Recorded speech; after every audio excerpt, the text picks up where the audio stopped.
Today's show is brought to you by locally owned and operated Highland Rim Speedway. Highland Rim Speedway is celebrating its 50th anniversary this year with great short-track, door-to-door stock car racing in a safe, family-friendly atmosphere. Visit their website at highlandrim.com. From the family grocery hauler to fire-breathing racing engines, the one name you need to know is USA Motor and Machine, located at 51 Cleveland Avenue in Nashville, Tennessee. Give them a call at 615-726-3725 or at usamotorandmachine.com. Well, the start of the season is close and questions remain unanswered. Is it the end of Starting Park? What does Kurt Busch have in common with Lance Armstrong and Tiger Woods, among others? And will PETA appear on the side of Dale Jr.'s car? Larry Woody and I have the answers coming up next on Pit Pass. All Cooper CPAs, located in the heart of East Nashville, offer a wide variety of tax services for individuals and businesses. Contact them at 615-257-0646 and visit their website, allcooper.com, for a full list of services. Jeff Meeks and Chris Austin invite you to watch your favorite sports event at the Batter's Box at 43 Hermitage Avenue in Nashville, Tennessee. The Batter's Box offers shuttle service to all Titans home games. It's a great place for friends to gather for the game and after the game. So check out the Batter's Box Bar and Grill, and thanks again for sponsoring the show. Microcasting for your city. Talkopolis.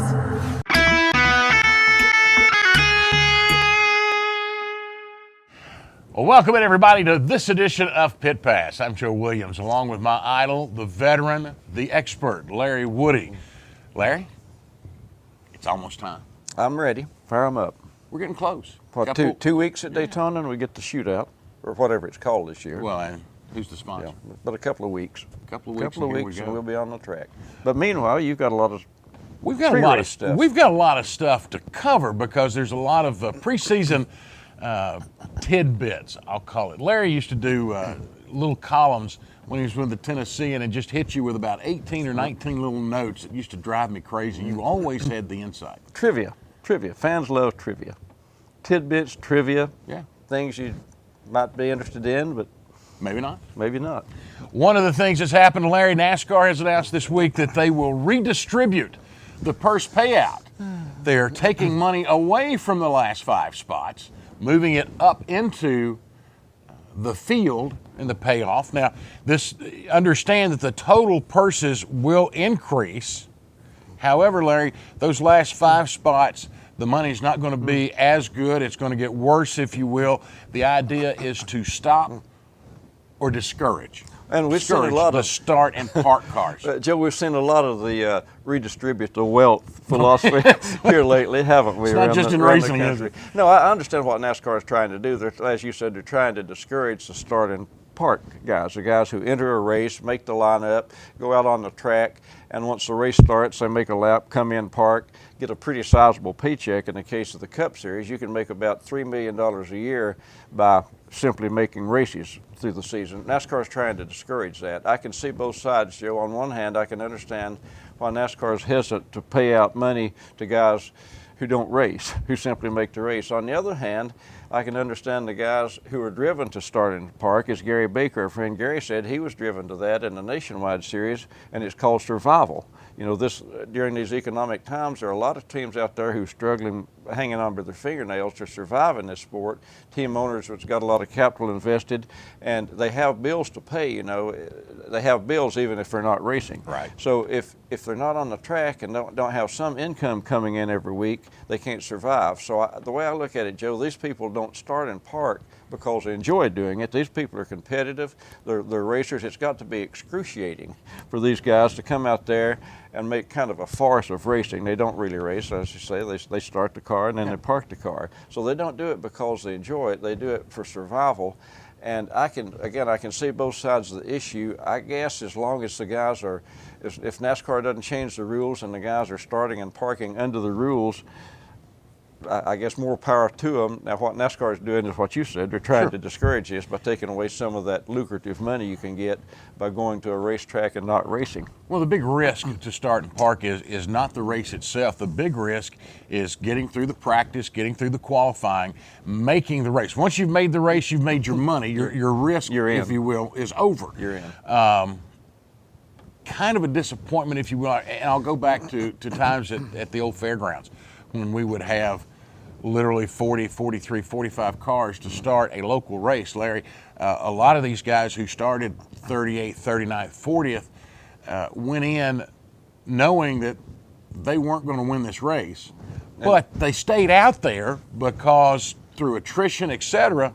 You know, there have been some guys who would start 43rd and come home with a top 10 finish. Sure, let 10 cars drop out, and Yeah. you've instead of 43rd, you finish 33rd and make a pretty good paycheck. So again, Joe, as I say, I can see both sides of the situation, and I've talked to some of the start and park guys, including my friend Gary, and when you hear their side of it, you can see, you sort of sympathize for them. As I say, they're not doing it because to mooch off NASCAR or to collect a welfare check on race day. They're doing it to try to survive and hang on through these tough times, and hopefully at some point get good enough equipment to go out there and really race with the rest of the guys. But right now they're in it's a survival mode is what it is. And I think one of the other things, Larry, is that some of these situations have started, and we've seen the last 4 or 5 years, where literally the guy who finishes, or gal, as the case may be, who finishes 43rd out of 43 on Sunday makes more money than the team that won the nationwide race, and by far made more money than the team that won the truck race on the same weekend, same place. Oh, sure. A starting park person in the Cup Series who starts 43rd and has no intention of racing, just log a lap and go home, will probably make a whole lot more money than the person who won the nationwide race the day before, and as you say, certainly a lot more money than whoever won the truck race. As I say, somebody calculated it 2 or 3 years ago, and if you started each race and finished 43rd, you'd still make around $3 to $4 million, depending on some of the contingency money. So you can make a lot of money doing it. And again, I guess you got to give these guys, first of all, credit, Joe. In the Cup Series, you do have to haul your car to the race. You've got to get a car through inspection, which is not easy to do. You've got to know what you're doing, and you've got to have a driver that can get in the car and drive it fast enough to qualify. I mean, there are some minimum requirements. For example, you, me, and Terrell Davis couldn't go to Daytona in a couple of weeks and make the race, because even if you gave me a fast car, I'd be afraid to go over 40 miles an hour in it. So I couldn't be a starting park guy. So you've got to have minimal equipment and at least a modicum of talent to get out there and drive that car fast enough to make the race. Well, you know, and there are expenses. I mean, let's not kid ourselves. The run through inspection, NASCAR's inspection, is $1,250, $1,500. Just getting the car and the crew to the track. No, just to get the car. That's the inspection cost. This is what we're going to charge you to look at it. And the regular teams are all upset. That's why they're trying to bring out that second car, because if the second car comes out, goes through inspection, guess what? They're out another $1,200, $1,500, whatever the number is. But let's say it's $15,000, couple of grand for tires for one set to practice on, another set to qualify on. So I mean, the expense is extreme. And the big expense, Joe, is getting to the track to start with. That's the other half. To hauling the car and the equipment and the gear and everything from somewhere in North Carolina to Daytona, or imagine across the country to Vegas or California. You're talking about maybe $30,000, $40,000, $50,000 transportation cost. You've got to have a crew and a team and everybody. You've got to put those people up in motel rooms. You've got to pay some kind of salary. You've got all kinds of expenses. So you've got an investment just to get a car there, and as you say, through inspection on the track. So it's not a complete free ride. These guys have got an investment made, and you know, at some point, if NASCAR keeps cutting those last place purses down, prize money down, will that investment, you know, if you're a team owner and it costs you $50,000 to take your car to Daytona to start in park, and you can only make $55,000 by finishing last, will you keep doing it? That's what NASCAR, I think, is trying to discourage. Question that comes up is, what about the old issue of unintended consequences? Is it possible we could start seeing fewer cars show up for Cup races? Another thing that NASCAR announced this week, you know, they're going, Larry, to the new Generation 6 car, going to have the driver's name across the top so that you can tell who's in the car. It's not like the old days when you had one sponsor and you knew when the Tide car came by, Darrell was in it or Ricky Rudd was in it or whoever. Now, with multiple sponsors over the years, they're going, but not only is the name going across the top of the windshield, but so is a logo designating the manufacturer. They're really trying to get back to that manufacturer identity. And they're almost going overboard, Joe. I remember in the old days, you got a program, and if you saw number 43 out there, you knew who it was, and you could identify the sponsor on the side. You didn't need somebody to put a brand name and a driver's name on the car. Fans knew who they were. All this, Joe, I've done as much research on the Gen 6 car as I've been able to find.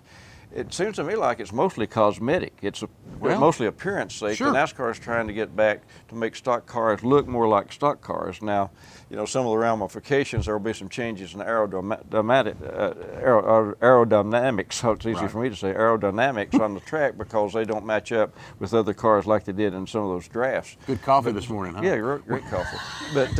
But I think that's kind of an aside. I think the real motive for NASCAR behind the Gen 6 cars is to make stock cars look more like stock cars. The most frustrating thing I faced years ago as an announcer, and the fairground's a great example, and the other tracks across the southeast that we went to, when we had the old Grand American cars, the all-pro cars, it got really frustrating at times to know, to identify the car, I needed to see the front end coming off of turn 4, because they all looked alike except for, was it a bow tie? Was it a bird, you know, the Trans Am bird on the front? Was it a Ford, you know, the blue oval? What was it?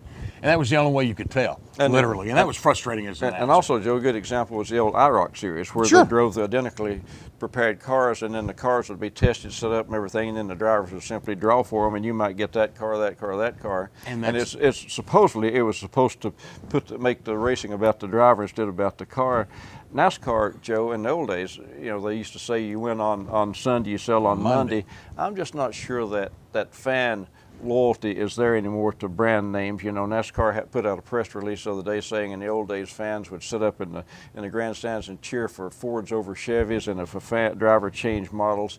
That was true to an extent, but I think it was a little exaggerated. I still think fans tended to go with drivers. If Richard Petty left a Dodge and went somewhere else, I think most of those Richard Petty fans followed him. There was some brand loyalty, but I tend to think it was overstated by NASCAR. Yeah, but boy, if you had the right one, you got that loyalty for as long as you had them. All right, real quick, we wrap up the first segment. Larry, is it possible that Danica Patrick has now appeared in absolutely the worst, most horrible, yeah, I'm going to use that term, horrible Super Bowl commercial in history? You know, GoDaddy has done a lot of stuff, and I guess it works because we're talking about them. They've done a lot of stuff in the past, a lot of teasing with Danica and some other very attractive young ladies. But the kiss, you know, what I was enjoying for my Super Bowl festivities, I was done after that. I actually lost some weight Sunday. No, I guess I never thought I'd live to see the Super Bowl with a stripper pole. But I guess, you know, how low can you go, Danica? How bad do you need money? Somebody throw a bucket of cold water on that girl and get her to the racetrack. I mean, she's embarrassed. I don't know if she realizes how badly she's embarrassing herself. Danica's too bright a young lady to get involved in sleazy stuff like that. And again, I'm just not sure that she realizes how embarrassed we are for her. Those of us who like Danica, it's embarrassing to see her in that stuff. It has made me change, or not change, but at least consider changing some folks I do business with. Not that I would mention her sponsor. Tell you what, we're going to get out of here, take our first break by saying hey to our friends at USA Motor and Machine. You see them here all the time. You know what kind of work they do. And if it's engine work you need, go see our friends at USA Motor and Machine over in Cleveland. When we come back, oh yes, what do Tiger Woods, Lance Armstrong, and Kurt Busch all have in common? You're not going to be that surprised. We'll tell you when we come back on Pit Pass.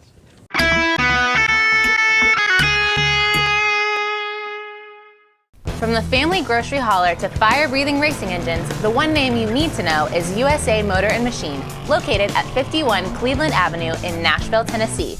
Give them a call at 615-726-3725 or at usamotorandmachine.com.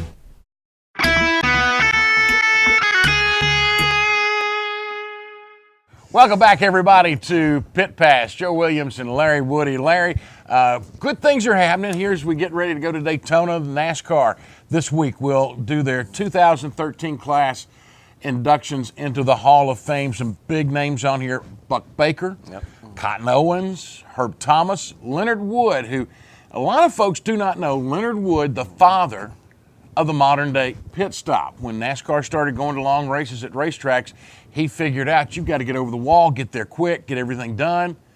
Leonard Wood, if you enjoy watching pit stops and pit stop competitions, you can thank Leonard Wood. He's the one who came up with it. And of course, from another driver angle, Rusty Wallace won a Cup title and is now going to be in the Hall of Fame. Joe, I've been watching some of these documentaries on the Speed Channel that NASCAR, the Hall of Fame, has taped about these guys, and it's fascinating. I knew some of this. I'd followed Buck Baker, actually interviewed Buck. He was still racing when I started covering it. I knew Wood by association around the tracks, and I remember covering Rusty Wallace when he came in and raced at the old fairgrounds once in the, I guess it's the ARCA series, run an ARCA race out at the fairgrounds. Or ASA race one, ASA, both, yeah. I think it was ASA. It was an ASA race. And so, but even having kept up with some of these guys over the years, the documentaries are still fascinating. As you say, you learn things about these guys that you didn't know, and it's intriguing, and I think it should be required watching for all modern NASCAR drivers. I think these kids who come in now and make $10 million a year, they have no appreciation for the old guys who raced for pennies and built a sport to where these guys can come in and make millions, and now these guys are living in nursing homes around the country. So it's great. I think these are great inductions. And again, I think that the modern drivers at Daytona should be forced to sit down and watch all these documentaries to find out who was responsible for them making the big money and their yachts and airplanes and their toys that they've got today. Oh my gosh, yeah. Rusty, and I'm thinking, you think about the talent that came out of the old ASA series back in the middle 80s. You had Rusty, Mark Martin, Alan Kulwicki, who won a title. All these guys came out of the Midwest Series that was basically the equivalent of Uncle Bob's All-Pro Series here in the South. And now these guys are wound up in the Hall of Fame. I'm going to go ahead and tell you my sentimental favorite, and I'm really, really hopeful. But I would love to see Mark Martin win the Daytona 500 just to be able to put it on his resume. And I got to be honest, it's easy for me to sit here and say this, but I think if I'm running second and he's on my tail, I might just open the door a little bit and give him a chance. Depends on, I guess, who that person is leading. It depends on how bad they want it. But yeah, well, I was going to say, it'd be the feel-good story of the year if Mark could win one, because obviously he's never going to win the championship now. He's going down in history as the greatest driver in NASCAR never to win a championship. So that's decided because he's not going around a full schedule. But yeah, Daytona 500 would be a nice little exclamation point on what's been a great career. And the story when he makes the Hall of Fame, because he will, the second, third trip back, the things that he's overcome, he and Arlene staying married for so long, right beside each other. It's a really great story. Yeah, professional problems. At one time he was bankrupt, had to sell his racing team. Personal problems, overcame a lot of difficulties in his personal life, private life. So yeah, it's a great story. Somebody ought to write a book about him. You would be a good candidate. I've already written one. Oh, okay. The Mark Martin story. No, he's an inspiration. He's one of the all-time greats, and he will be in the Hall of Fame someday. Sure. He's got to be. But these are great. These are good, awfully good selections here. I got to know Buck Baker a little. As I say, Buck was still racing when I was started covering the sport for the Tennessee, and he came out to the fairgrounds. I remember talking to Buck out at the fairgrounds. He was talking about how proud he was of his little boy Buddy. He thought he might make a race driver someday. I was going to say. And Buddy was on the NASCAR documentary, the Buck Baker segment the other night. I was watching it, and Buddy, when he started talking about his dad, began to tear up. Really? I mean, it's so emotional. He's talking about his dad and everything it meant to him and for what they'd been through together. So great stuff. I recommend it. Buddy Baker's one of those, if you ever get to meet him, the last thing in the world you would ever dream out of Buddy is that there would be a tear in his eye. That's what I mean. It was so unusual. And he even said this, look, guys, we've got to stop filming a minute. I'm getting a little caught up in this. Good for him. No, it's great. Really good stuff. One other list that has come out here recently, how about the Forbes magazine? This could be a dangerous list to be on because Forbes, of course, read by most every CEO from individual companies to great conglomerates throughout the world. But the Forbes magazine list of least liked athletes, most disliked athletes, however you want to word it. Most disliked athletes. Yep. Number 1, Lance Armstrong. Number 3, Tiger Woods. Number 5, one of my favorites, Meta World Peace. Basketball player out in L.A. who has been anything but peaceful in his lifetime. Michael Vick is number 7, and you know what? That's a blowback to the dogfighting. Yep. But number 8 on this list, NASCAR's own Kurt Busch. Larry, how did a Busch wind up on a least liked list? You just hate to see something like that, don't you? The question is, how come he bumped his little brother off the list? Well, I would have thought Kyle might have been on there too. No, the Busch brothers, as I say, Joe, they've kind of worn out their welcome in a lot of circles. You know, everybody has bad days once in a while, but the Bushes tend to have a whole lot of bad days. Now, hopefully it's finally dawned on them. They got it through their thick skulls that they're about to blow awfully good racing careers. I mean, both of them are super talented drivers. Nobody can deny that. But they both seem like they've got that self-destructive streak in them, just like when Little Busch bashed the trophy guitar that night at the Super Speedway, almost got you with guitar shrapnel. You know, that might have been the lowest of the low points for both of them. But again, I guess the good news for Kyle Busch, he was bumped off the most disliked list by his big brother. Having said that, Joe, we were talking about off the air. Remember one time, one of these lists, Dale Earnhardt made both lists. He was in the same year. He was the most liked driver in NASCAR and the most disliked driver in NASCAR. I also remember when Howard Cosell made one of those lists. He was, one year Cosell was voted the most liked sportscaster in the nation, and on another list he was voted the most disliked sportscaster. So again, with Earnhardt, remember what Dale said, he doesn't care what the crowd does as long as they make a noise. So do you take this from a standpoint of, I don't care, you know, as we used to tell you, Larry, I don't care what you're writing as long as you spell our name right. You know, it's the Speedway. Is this one of those deals where Kurt probably doesn't care whether you're saying good things or bad things, as long as you're talking about him? No, it hurts, Joe, and I know Earnhardt used to laugh. He didn't care, you know, whether the boo or cheer as long as he gets a reaction. It does hurt. Darrell Waltrip's told me many times, he used to say the same thing. You know, Darrell, when he'd be introduced or even when he had a crash on the track, the crowd would just roar. They just tested Darrell, and Darrell would just laugh it off and, you know, say, I'll let them do what they want to do. They paid their money. I've got their ticket money. But Darrell said deep down, it just killed him. Darrell was pretty thin-skinned anyway after you peel away that rough exterior. Darrell was kind of a softy, and he said, it just killed him. And Stevie, his wife, would leave the track in tears sometimes by people were yelling and hollering at Darrell. So sure, it hurts. They're athletes, and they enjoy being celebrities, and any athlete would rather be cheered than booed. So sure, it stings. They may shrug it off and try to say it doesn't, but it does. And so you can, I'm sure, Kurt, and more importantly in this sport, Joe, as you know, sponsors don't like to see their drivers on these kind of lists, most disliked lists. So it goes beyond just personal feelings. It's not good for business when you're one of the most disliked people in your sport, either when you have to rely on corporate sponsorships to pay your salary. Kurt Busch will be driving for the Front Row Motorsports Group and they're still based out near Denver. Yeah. So they're in Colorado, traipsing the country every week. One of those long, expensive hauls we were talking about in an earlier segment. Yeah. So, Larry, you think being that far away from the center of all of it will help maybe take some of this edge off? Probably not, because the focus will not be on where Kurt travels or where the team's based. The focus will be on Kurt every week once he gets to the racetrack, and so it's up to Kurt to clean up his act, to mind his manners. And I think he's making a concerted effort. And again, Joe, talking about this team he drives for, when he drove for James Finch some last year, Kurt turned in some of the best performances. He took a middle of the pack or back of the pack car and put it up front. I mean, he's a tremendously and has done the same thing with the Furniture Row car in some races last year. He can take a weak car and put it up front. So that's driving talent there. Nobody can dispute the talent of this kid. The question is, can he survive himself? That's a tough question. Yeah. We're going to have to survive ourselves for another segment. We'll come back because we're kind of making plans. We're going to take a break. We're going to make some plans. Maybe go down to the batter's box for a little lunch. I'm thinking breakfast is probably over. So you don't know what time it is, so it's okay.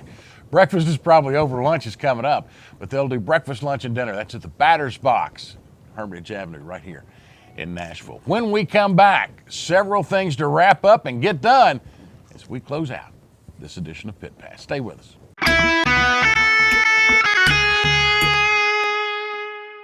Jeff Meeks and Chris Austin invite you to watch your favorite sports event at the Batter's Box at 43 Hermitage Avenue in Nashville, Tennessee. The Batter's Box offers shuttle service to all Titans home games. It's a great place for friends to gather for the game and after the game. So check out the Batter's Box Bar and Grill, and thanks again for sponsoring the show.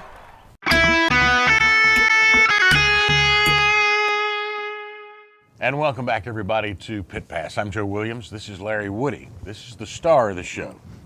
You're the man. And it's a small galaxy, Joe. It's all yours. He's not going there. Okay, he's going to give me a break today. A couple of things to wrap up with. I found this to be one of the most unique opportunities. Larry, it's a twofold thing. It seems that Dale Earnhardt Jr. does not have complete sponsorship for the 13th season yet. As a matter of fact, interesting number, 13 races, where the main sponsor has not been named yet. So that ought to tell you something about the economy, the cost, all that thing. When the sport's most popular driver has trouble getting sponsorships. That'll tell you something. Right. However, in a unique move, having heard the same piece of information, an organization known as the People for Ethical Treatment of Animals, PETA, sent an interesting letter to the Hendrick folks saying, you know, this would be a great opportunity for you to do a public service and run our logo on your car on those races for free. Larry, two thoughts come to my mind. One, the for free part, that's pretty gutsy. Secondly,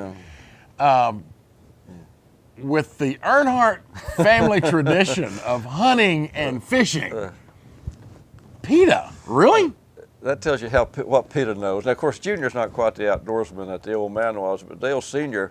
shot anything that walked, swam, flew, fluttered, and was a big fisherman too. I mean, he would leave a trail through the forest. So the fact that PETA would want to be associated with his son, again, you know, Junior's not the hunter and fisherman, outdoorsman that his old man was, but he still does some. Somewhere the old man would be twisting if he knew that PETA was on an Earnhardt racing machine.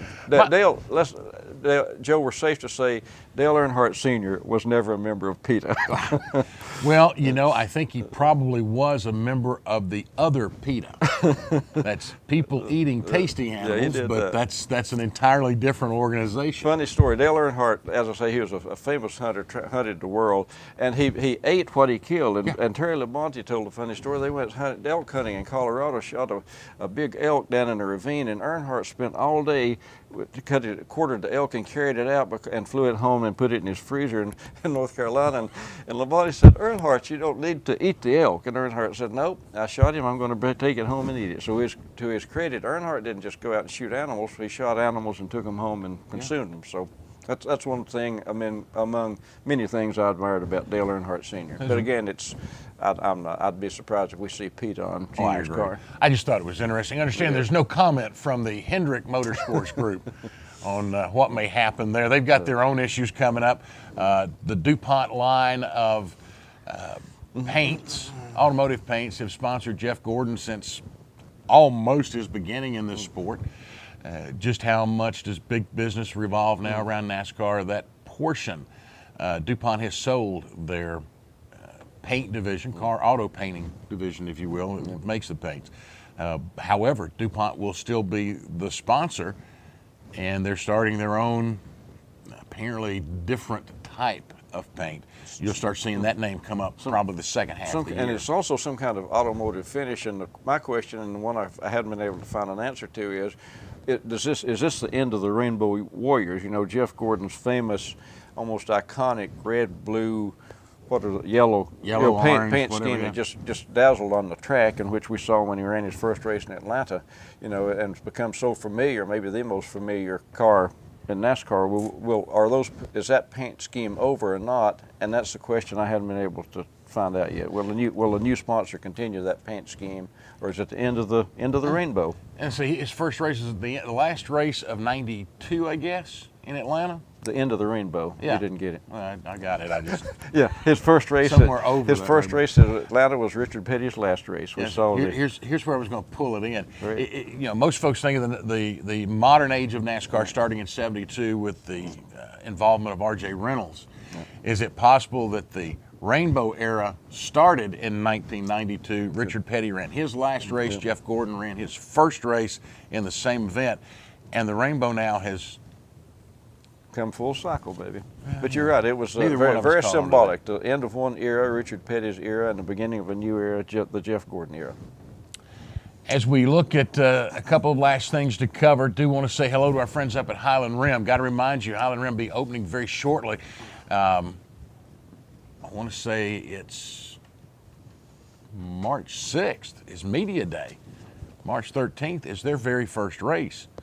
So that means a week before that, they're going to have an open practice. Guys, it is here. The local racing season is here. Yep, it's at hand. And it's going to be fun to see how they do at the Rim this year. I'm anxious to see myself. We got a little taste at the end of last year. They got everything organized and ran a few races at the end, but this will be the first full season. I think they'll do well. I'm optimistic. The new ownership's optimistic. They're enthusiastic. They've put a ton of work into it, a ton of their own money into it. They didn't ask for a government subsidy to build the track and maintain the track. They went out and put their own money into it. So I think it's going to be an interesting season at Highland Rim, and I'm pulling for those guys up there. One of a couple of other notes for you. First off, I want to say hello and congratulations to former Nashville track champ, former, I guess at the time it was Craftsman Truck Series Rookie of the Year, Willie Allen, his wife Kristen down in Bon Aqua, having another daughter enter the world, which means Willie is now wrapped again around that little finger. Daughters will do that to you. Yeah. What a good guy, Willie Allen. Yeah, he is. He's one of those guys everybody pulls for, and he's a great talent too. He's one of those guys that's right on the cusp of making it big. I would really like to see Willie Allen get a break in this sport and get to drive with a good competitive team. I think he could do some big things. But congratulations to Willie and his new little girl. Now, as we've talked about before, I'm hoping this is the last week that we have to end a pit pass this way. We kind of think of the full circle of life, and there's the start. And with the start, eventually comes the end. And unfortunately, we have lost yet another great local racing enthusiast and almost historian, I guess, Beverly Hamer. A longtime fixture at racetracks across this country and especially across the Southeast, and of course out at the fairgrounds, and one of the most ardent supporters of the Save Our Fairgrounds movement. Passed away earlier this week. Larry, it's losses like that you begin to feel, not just today and not just tomorrow, but on down the road. Yeah, Beverly is not only a consummate professional, she was a great photographer, a great racing photographer, as good as there was in the nation right here in Nashville and at the Tennessee, and we frequently used Beverly's photographs because she was such a good photographer. And she traveled a lot of races. She rode to a couple of races with me and my buddy Don Christopher, Road Hog. I remember she rode to Daytona once with us and went to Talladega with us, and later laughed that she lived to tell about it. But Beverly was a wonderful person. She had a great sense of humor. She was talented. She loved NASCAR. She loved stock car racing. She did a lot for the sport. She'd make those wonderful photographs that she took around the track. She'd make them available to anybody. If magazines, newspapers, whomever needed a racing photograph, call Beverly Hamer, and she would probably have a photograph of that in her files, and she was always glad to share them. So another loss of a good personal friend. I thought the world of Beverly, and she'll be missed. In more ways than one. Yep. That will wrap it up for Pit Pass this week. Next week, when we come back, hopefully Larry and I will start handicapping just a little bit what we think is going to happen with the 2013 season. This time next week, we'll be looking for the Clash, Bash, as you said earlier, whatever we call it this year. Yeah. And then, of course, the week after that, full with the twins and, the duels now. The duels and, of course, the running of the Daytona. The season is at hand. Yep. All that time you had off, it wasn't that much time to have off. I didn't have any time off. You don't take time off? No, of course not. You stop, you get old. I got to work for a living. I don't know about everybody else. Hey, Thank you for joining us. We look forward to seeing you next week. For Larry Woody, I'm Joe Williams. We'll see you then on Pit Pass.